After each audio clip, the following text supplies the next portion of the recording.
पूर्व सांसद डॉक्टर मोहम्मद शहाबुद्दीन के निधन से जुड़ी एक बहुत बड़ी खबर आ रही है। बताया जा रहा है ये कि डॉक्टर मोहम्मद शहाबुद्दीन की आरटी-पीसीआर रिपोर्ट निगेटिव आई है, यानी उन्हें कोरोना नहीं हुआ था। ये कोरोना का रिपोर्ट आने के बाद उनके परिवार वालों ने उनके मैयत को रोक लिया है दफन होने से, और उनके परिवार वालों ने एक बहुत बड़ा आरोप लगाया है। आरोप यह लगाया है कि वो कहा जा रहा है कि उनके मौत को लेकर बहुत बड़ी साजिश हो सकती है, जिसको लेकर उनके परिवार वालों ने हाईकोर्ट जाने की बात कर रहे हैं। और दिल्ली सरकार कोरोना का हवाला देकर डॉक्टर मोहम्मद शहाबुद्दीन के मैयत को उनके पैतृक घर ले जाने से माना कर रहे हैं, जिसपे बिहार के पूर्व सीएम जीतन राम मांझी ने डॉक्टर मोहम्मद शहाबुद्दीन के निधन की न्यायिक जांच की मांग की है और राजकीय सम्मान के साथ उनका अंतिम संस्कार करने के लिए भी उन्होंने कहा है। जीतन राम मांझी का आप यहाँ पे ट्वीट देख सकते हैं, जिसमें वह लिखते हैं, भारत के प्रधानमंत्री श्री नरेंद्र मोदी और गृह मंत्री अमित शाह जी से और दिल्ली के सीएम अरविंद केजरीवाल से और बिहार के सीएम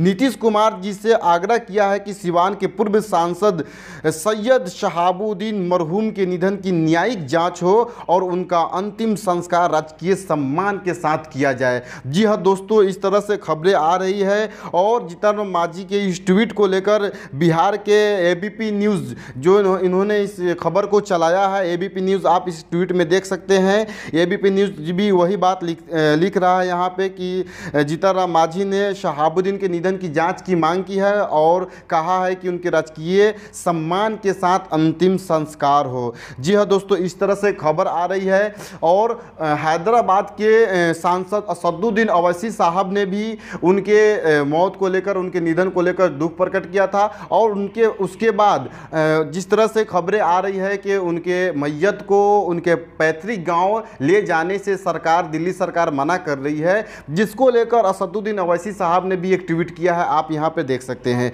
असदुद्दीन अवैसी साहब ट्वीट में लिखते हैं कि मरहूम शहाबुद्दीन साहब के घर वालों को उनकी तदफीन सिवान में करना चाहते हैं, आधिकारिक इसकी इजाज़त नहीं दे रहे हैं और उनकी मैयत को घर वालों के हवाले नहीं कर रहे हैं। शहाबुद्दीन साहब का ठीक से इलाज नहीं हुआ, उन्हें कोविड-19 के मरीज़ के साथ रखा गया और अमित शाह, मतलब कि उन्होंने अमित शाह को टैग करते हुए उन्होंने इस ट्वीट को किया है। वो एक और ट्वीट करते हैं, यहाँ पे आप देख सकते हैं, उसमें वो लिख रहे हैं कि कम से कम उनके गमज़्यादा घर वालों को उनके आखिरी रुस्मात उनके हिसाब से करने से तो नहीं रोका जाना चाहिए। जाहिर सी बात है कि वह कोविड-19 के तमाम एहतियात तदाबीर एवं अमल करेंगे।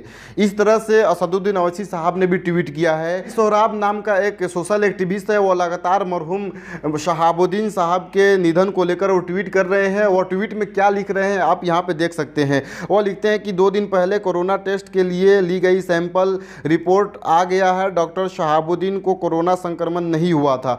डॉक्टर शहाबुद्दीन के बेटे ओसामा साहब ने अपने पिता की पार्थिव शरीर को अभी दफन करने से रोक दिया है।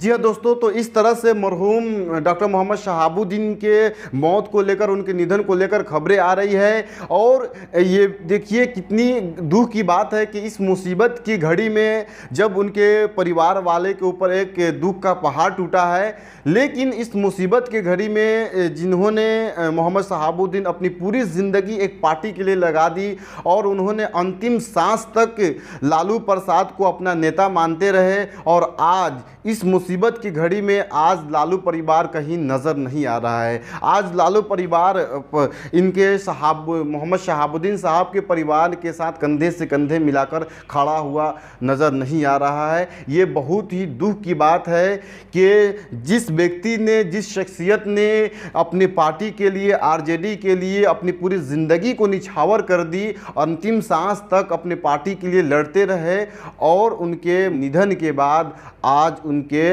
इकलौते बेटे ओसामा लगातार वो कोर्ट कचहरी हर जगह दर बदर भटक रहे हैं, लेकिन इस मुसीबत के घड़ी में लालू परिवार उनका साथ नहीं दे रहा है। ये बहुत ही दुख की बात है। मैं शुक्रगुजार हूँ बिहार के पूर्व सीएम जीतन राम मांझी जी का, जो इस मुसीबत की घड़ी में उन्होंने शहाबुद्दीन साहब साहब के परिवार के साथ खड़े नज़र आ रहे हैं और उनका मैं शुक्रिया अदा करता हूं और मैं असदुद्दीन अवैसी साहब से का शुक्रिया अदा करता हूं और मैं उन सारे नेताओं से मैं एक रिक्वेस्ट करता हूं, बिहार के आरजेडी के नेताओं से, मैं तेजस्वी यादव से मैं सबसे रिक्वेस्ट करता हूं कि इस मुसीबत की घड़ी में आप लोग प्लीज़ मरहूम शहाबुद्दीन साहब के परिवार वालों के साथ ज़रूर खड़ा होइए, उनका साथ दीजिए। इस वक्त उनका साथ देने का वक्त है, उनके इकलौते बेटे ओसामा साहब का साथ देने का वक्त है। बहुत ही मुश्किल घड़ी से उनके परिवार वाले गुजर रहे हैं। लगाया जा रहा था कि मरहूम शहाबुद्दीन साहब के पार्थिव शरीर का पोस्टमार्टम होगा,